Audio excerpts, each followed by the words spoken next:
Hey everyone, welcome back to my channel. Today we are diving into a classic ACCA PM exam question on throughput accounting. This question involves a manufacturing company that is trying to maximize profits using limited machine hours. I'll break down the concepts step by step and determine the optimal production ranking for each product. Let's get started. A manufacturing company uses machine C, which is operation for 5 hours a day, to manufacture 4 products, that is W, X, Y, and Z. Factory costs are $150,000 per day. The company uses throughput accounting, and its objective is to maximize profits. Information relating to these products is as follows. So we have the production rate per machine hour, that is in units. We have the selling price per unit, denominated in dollars. We have the material cost per unit and the conversion cost per unit. If the company is not able to increase its availability of machine C's operational hours, what is the production ranking of product Y? What is the production ranking of product Y? So the options are there: first, second, third, and fourth. So this question tests the applicability of throughput accounting. So it's all about the application of throughput accounting. But what is throughput accounting? Throughput accounting, we look at it as a management accounting technique that focuses on maximizing the rate at which a business generates money through sales. Remember, it differs from the traditional costing methods, because here the focus is on throughput. We can use it in a scenario where the business has limited resources, like in this case,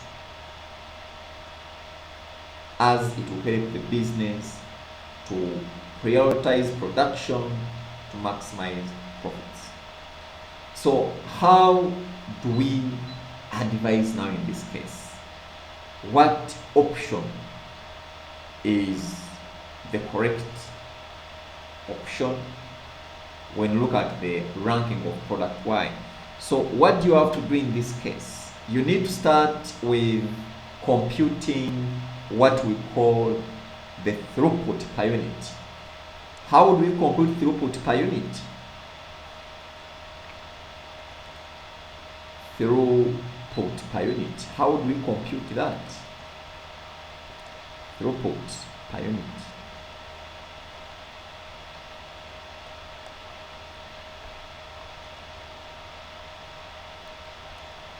So throughput per unit, we get the selling price. Then we minus the direct material cost. So get the selling price per unit minus the direct material cost per unit for each product. So I'll start with the computation of our throughput per unit. So we have W, we have X, we have Y, and then we have product Z. I'm calculating the throughput per unit. That's the first step here. So get the selling price. Product W, we have $350. What are the direct material cost per unit?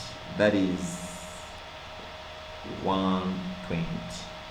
So the throughput per unit of W, 350 minus 120, that is 230. Then X, the selling price, is 190. The direct material cost for X is 95. So the throughput per unit is 95. Throughput, look at it as a return. That if I'm selling product W at 350, I'll minus the direct material cost, which is 120. So the return we get is 230. That is from product W. So look at throughput as the return. Okay. Then product W, it sells for $270. That is the selling price. But the direct material cost is 160. So what is the throughput per unit? 270 minus 160, that is $110. Then product Z, each unit of Z sells at 215, but the direct material cost is 75. So here we have a throughput per unit of 140. When you look at these products and this computation so far, of course you see that product W is more profitable because you're getting a throughput, you're getting a return of 230, X 95, Y is 110, then Z is 140. But when we are ranking under throughput accounting, we don't rank based on the throughput per unit. No. We have a scarce resource, which is machine C operational hours. Those hours are limited. So our rankings should be based on the throughput return per machine hour. So we are going to compute the throughput return per machine hour now.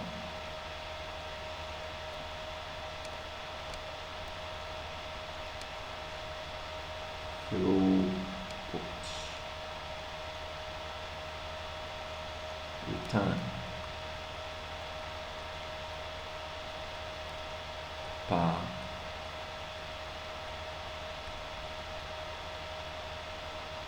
machine hour. To calculate the throughput return per machine hour, we get the throughput per unit, then we divide by the units of the scarce resource, that is hours of the scarce resource, that is hours of machine C that are required to make 1 unit of product. So in this case, I have W, X, Y, and Z. I want to get the throughput return per machine hour. However, when you look at the information we have, you have been given production rate per machine hour. Production rate per machine hour. That in each hour, the company produces 200 units. In each hour, the company produces 200, because production rate per machine hour, but this is in units. Okay, So since this is production rate per machine hour, and I have my throughput per unit, I'll get the throughput per unit. W here we have $230. But in one single machine hour, in just 1 hour, we can produce 200 units of product W. So when I get to $30 times 200 units, it means that the return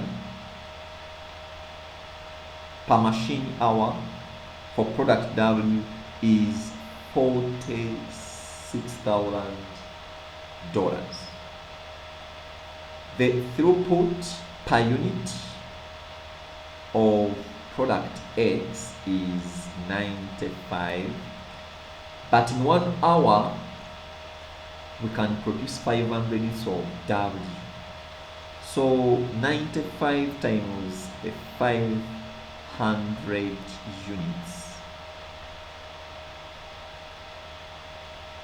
you get 47.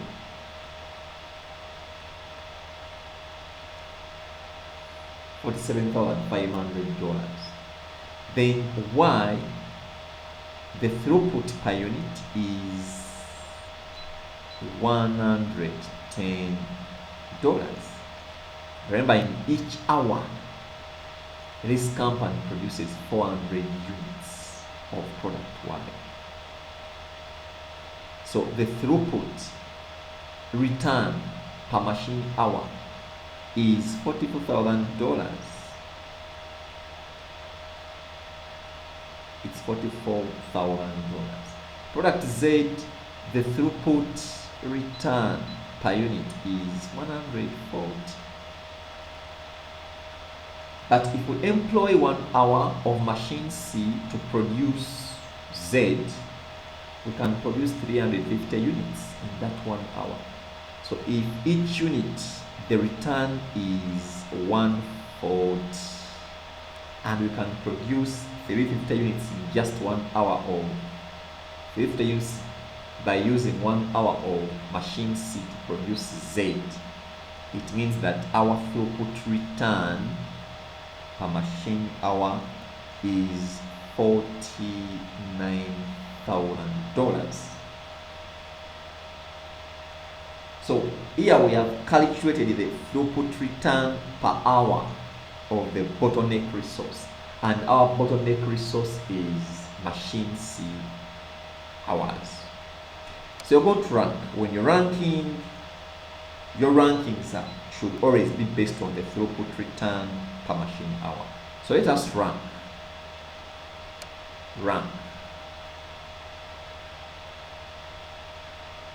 So when we are ranking, we start with the products that have the highest throughput return per hour of the bottleneck resource. So in this case, the product with the highest throughput return per machine hour, that is product Z. So we rank that first. The next product is X. The next product is W. So we rank that third. Then lastly we have product Y. So that is ranked fourth.